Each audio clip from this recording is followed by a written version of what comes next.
तुर्की में भूकंप से विनाश, क्या होने वाला है महाविनाश।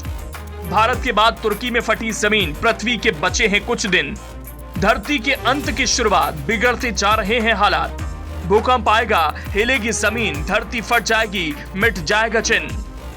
सोचिए अगर दुनिया पानी में डूब जाए तो क्या होगा। मकान जमींदोज हो जाएं तो लोग कहां रहेंगे। क्या हम दोबारा से झोपड़ी में रहने लगेंगे। क्या खाने पीने के लिए फिर से शुरुआत करनी होगी जो किताबों में पढ़ाया गया है। शायद नहीं कह सकते, लेकिन क्या हम बड़े खतरे की ओर बढ़ रहे हैं। अगर ऐसा कहें तो गलत नहीं है। पूरी दुनिया में एक ऐसी घटना ने जन्म ले लिया है जो आने वाले समय में मुश्किलों का पहाड़ खड़ी करने वाली है।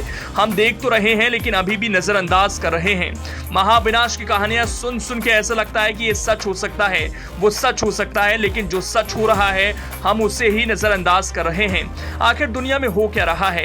ऐसी घटनाएं सामने आ रही हैं कि लोग हैरान और परेशान हैं। भारत से लेकर विदेशों तक संकट ही संकट नजर आ रहा है। चाहे रूस यूक्रेन के बीच युद्ध कहें, चाहे श्रीलंका का कंगाल होना, या फिर पाकिस्तान में गरीबी के बाद आटे चावल की कमी होना, भूकंप के झटकों का बार बार आना, यहाँ तक कि तुर्की में भूकंप से हजारों जिंदगियों का जाना, या फिर भारत में महाभूकंप की चेतावनी हो।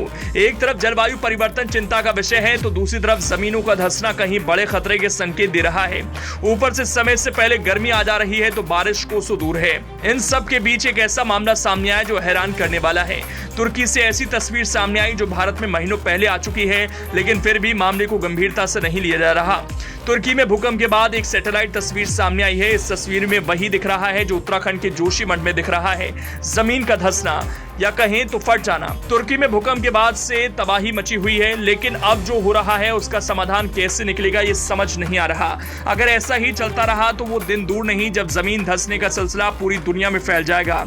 तुर्की में इस घटना की तस्वीर ब्रिटेन की कोमेट यानी centre for the observation and modelling of earthquake, ज्वालामुखी और टेक्नोनिक्स के शोधकर्ताओं ने विनाश से पहले और बाद की सैटेलाइट तस्वीरें शेयर की हैं। इन तस्वीरों के बाद से बड़े बड़े वैज्ञानिक डर गए हैं, क्योंकि तुर्की में आया भूकंप इतना जोरदार था कि जमीन के 2 टुकड़े हो गए।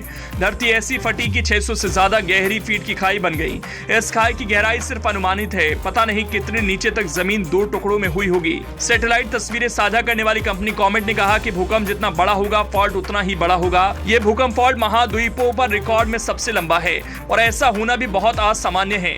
बड़े भूकंप एक दूसरे के कुछ घंटों के भीतर हो रहे हैं। उन्होंने आगे कहा भूकंप की वजह बनने वाली टेक्टोनिक प्लेट की गति इतनी बड़ी थी कि सतह की दरारें जो अक्सर समुदायों और इमारतों के बीच से चलती हैं, साफ साफ दिखाई देती हैं। ये सिलसिला यहीं तक नहीं है, भारत में ऐसा हो रहा है, शायद इसकी शुरुआत भी हो सकती है। हाल ही में कहा गया था कि तुर्की की तरह भारत में भी भूकंप आ सकता है, क्योंकि तुर्की में भूकंप से 3 दिन पहले भविष्यवाणी की गई थी और भारत में भी भविष्यवाणी की जा रही है। खैर, इन सबसे अलग बात यह है कि जमीनों का फटना नहीं रुक रहा है। जोशीमठ के बाद कई और इलाकों में जमीनें धंस रही हैं, मकानों में दरारें आ रही हैं। ऐसे में तुर्की में भी जमीन का फट जाना किसी बड़े खतरे की आहट हो सकती है।